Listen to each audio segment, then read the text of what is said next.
నరేంద్ర మోడీ గారి నాయకత్వం, నితిన్ నబీన్ గారి నాయకత్వం, రామచంద్రరావు గారి నాయకత్వం, భారత్ మాతాకి. పాపం జై శ్రీరామ్ అంటే భయపడుతున్నా. జై శ్రీరామ్ నినాదమే ఇలా పశ్చిమ బెంగాల్లో జై బెంగాల్ జై శ్రీరామ్ నినాదంతో అధికారంలోకి వచ్చామన్నా. అస్సాంలో కూడా జై శ్రీరామ్ నినాదంతో అధికారంలోకి వచ్చామన్నా. నెక్స్ట్ తెలంగాణలో వచ్చేది జై శ్రీరామ్ జై తెలంగాణ. ఏం నినాదం? జై శ్రీరామ్ జై శ్రీరామ్ జై శ్రీరామ్. ఇలా కూడా అంటాడు జై శ్రీరామ్ అంటే కడుపు నింపుతుందా అన్నాడు.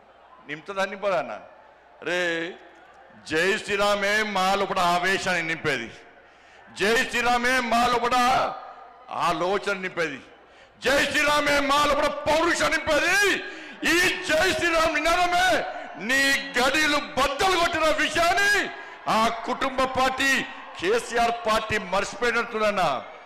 ఆ రోజు జై శ్రీరామ్ నినాదంతోనే జై శ్రీరామ్ నినాదం మారు మోగింది కాబట్టి నీ గడిలు బద్దలు కొట్టి నిన్ను ఫామ్ హౌస్ కు పరిమితం చేసిన నినాదమే నా జై శ్రీరామ్ నినాదం అన్న విషయాన్ని గుర్తుంచుకో.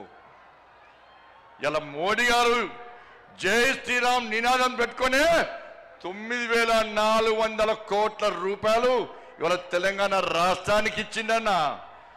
మోడీ గారు జై శ్రీరామ్ నినాదంతోనే ఈ తెలంగాణ రాష్ట్రానికి అభివృద్ధి నిధులు ఇస్తున్నా.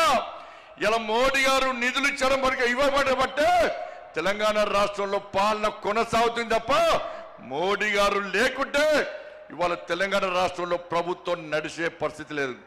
మేము నిధులు తీసుకొస్తున్నాం, మోడీ గారు నిధులు ఇస్తున్నారు తెలంగాణ రాష్ట్రానికి.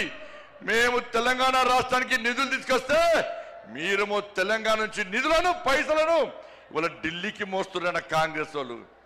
ఇలా మోడీ గారు హిందీలో మాట్లాడతారు. ఇలా మోడీ గారు హిందీలో మాట్లాడే ఏ హామీని కూడా విస్మరించుకొని ఇలా నెరవేర్చే ప్రయత్నం చేస్తున్నాను మోడీ గారు.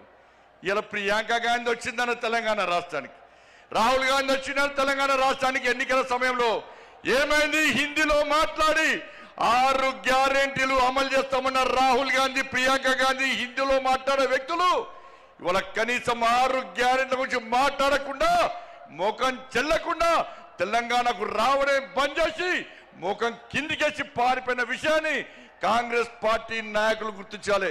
అందుకే మా కార్యకర్తల పట్ల జోష్ ఉందన్న. ఈ జోష్ చూస్తే, మీ ఆవేశం చూస్తే, మీ లోపల ఉడుకు రక్తాన్ని చూస్తే, మీ పౌరుషం చూస్తే ఇవాళ కాంగ్రెస్ వాళ్ళు బీఆర్ఎస్లకు ఇవాళ నైట్ అండ్ రాత్రి నిద్ర పట్టదన్న.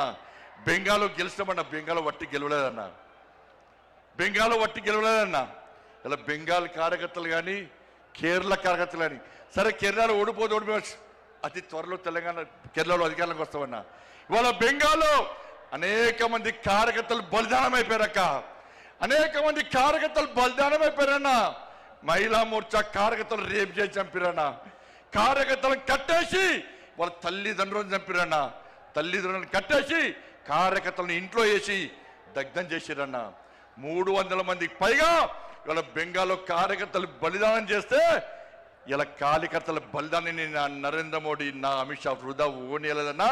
ఎట్టి పరిస్థితుల్లో కసితోని సంకల్పంతో ఇలా బెంగాల్లో ఎట్టి పరిస్థితుల్లో అధికారం రావాలని చెప్పి కార్యకర్తలు కష్టపడి పనిచేసారు కాబట్టి కార్యకర్తల బలిదానం వృధా ఓనికుండా ఇలా బెంగాల్లో అధికారంలోకి వచ్చినామన్నా. ఇలా కేరళలో కూడా బలిదానం చేసినా. నేను ఒక మీటింగ్ పోయినా కేరళలో, ఏబీవీపీ ర్యాలీకి పోయినా. ఒక నాయకుడు బ్రహ్మాండంగా స్పీచ్ ఇస్తున్నాడు, జోష్ వస్తున్నది. ఆ నాయకుడు మాట్లాడి ఒకటిసారి ఇక్కడ నుండి ఇద్దరుసారి కన్ను బయటకు వచ్చిందన్న. ఆశ్చర్యపోయినాం. ఏందని చూస్తే నన్ను పిఎఫ్ఐ గుండాలు నా కన్నును పీకేసారు. నాకు పెట్టుడు కాను, నన్ను చేతులు 2 కట్టేసి ఈ పిఎఫ్ఐ మైనార్టీ ముస్లిం గుండాలు ఇలా నా కన్నును పీకేస్తే పెట్టుడు కన్నుతో నేను ధర్మం కోసం, సమాజం కోసం, నేను నమ్మిన సిద్ధాంతం కోసం పనిచేస్తున్నా తప్ప నేను పారిపోలేదని చెప్పిన వ్యక్తి ఆ కార్యకర్త అన్న. అంతెందుకన్నా ఇలా రాజ్యసభలో సుందరం మాస్టర్ 2 కాళ్ళు నరికేస్తే ఇప్పటికి పెట్టుడు కాళ్ళతోని వాళ్ళ ధర్మం కోసం, దేశం కోసం, పార్టీ కోసం పనిచేస్తున్న వ్యక్తిని గుర్తించి నా నరేంద్ర మోడీ రాజ్యసభ మెంబర్ ఇచ్చిన విషయాన్ని మనం మర్చిపోద్దన్నా. అదే తెలంగాణ రాష్ట్రంలో అనేక మంది కార్యకర్తలు ఓడగొట్టుకున్నామన్నా. ఎదురుస్తున్నా వాళ్ళ ఆత్మలన్నీ పైనుంచి. మేము బలిదానం అయిపోయినాం, మీకు బలిదానం చేసే అదృష్ట అవకాశం మీకు లేదు. మా కోసం పనిచేయండి, మా లక్ష్యాన్ని నెరవేర్చండి, మా బలిదానాన్ని గుర్తించండి, తెలంగాణ రాష్ట్రంలో భారతీయ జనతా పార్టీని అధికారంలోకి తీసుకురండి అని చెప్పి ఆ పైన ఉన్నటువంటి అమర వీరులు మనకు కోరుతున్నా. ఒక్కసారి గుర్తుంచుకోండి. చిన్న చిన్న అభిప్రాయ భేదాలు ఉంటాయన్న, వాటిని పక్కకు పెట్టాలి. మనం ఒక ఫ్యామిలీ, ఒక కుటుంబం. ఇంత పెద్ద మా సైన్యం ఉంది, ఇంత పెద్ద మా కుటుంబం ఉందని భావించే ఈ వేదిక మీద నాయకులం అందరం కూడా కలిసి కట్టుగా ఈ తెలంగాణ రాష్ట్రంలో మోడీ రాజ్యం కోసం, రామ రాజ్యం కోసం ఇలా పరితపించి 24 గంటలు కష్టపడి పనిచేస్తున్నామన్నా. ఒక్కసారి ఆలోచించండి. ఈ తెలంగాణ రాష్ట్రంలో నిధులు ఇచ్చేది మనం, ఇలా అభివృద్ధి చేస్తున్నది మనం.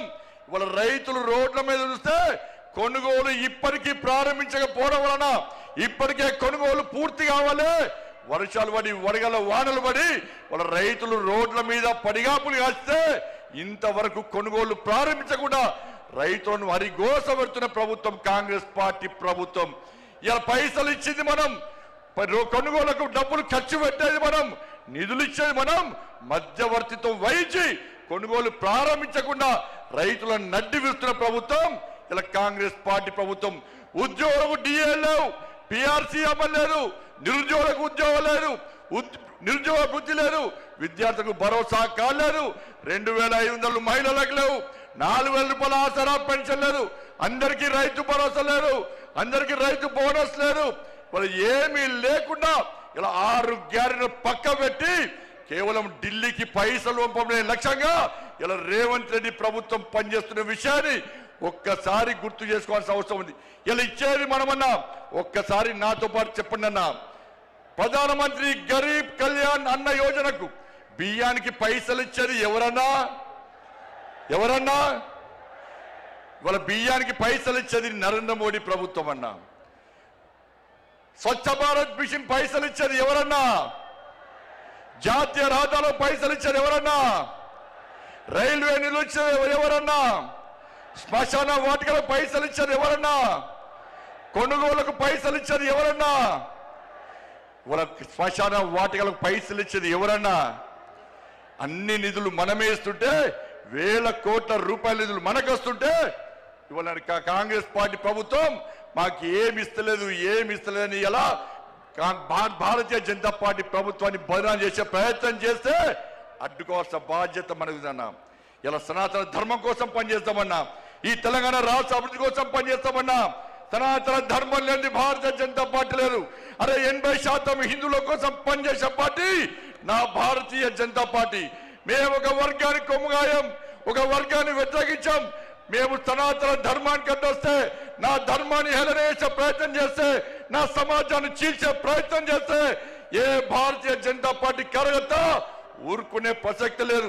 మేము అల్లాను కించపరచలే, మేము యేసు ప్రభుని కించపరచలే, కానీ నా రాముని కించపరిస్తే, నా భగవంతుని కించపరిస్తే, నా సమాజాన్ని హేళన చేసే ప్రయత్నం చేస్తే ఊరుకునే ప్రసక్తి లేదన్న విషయాన్ని కాంగ్రెస్ పార్టీ, వాళ్ళ కమ్యూనిస్టు పార్టీలు కానీ బీఆర్ఎస్ పార్టీ కానీ గుర్తుంచుకోవాలి. అందుకే భారతీయ జనతా పార్టీ కార్యకర్తలారా అందరం కలిసి పనిచేద్దాం. నేను ఏ రోజు కూడా పార్టీ తల వంచుకునే పని చేయనన్నా.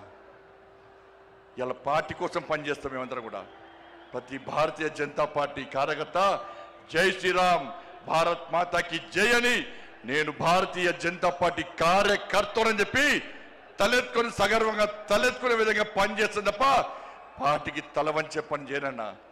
చాతగాని మూర్ఖులు, ధైర్యంగా రాజకీయంగా ఎదుర్కోలేని దద్దమ్మలు ఇలా ఏదో చేసి బండి సంజయ్ని కానీ భారతీయ జనతా పార్టీని ఇబ్బంది పడితే నేను ఫామ్ హౌస్ లో ఎలుకని కాదన్నా. నేను నా అయ్య పేరు చెప్పి రాజకీయాలు రాలేదన్నా, నా తాత పేరు చెప్పి రాజకీయాలు రాలేదన్నా, ఏదో జెండా పెట్టి అంటే రాలేదన్నా.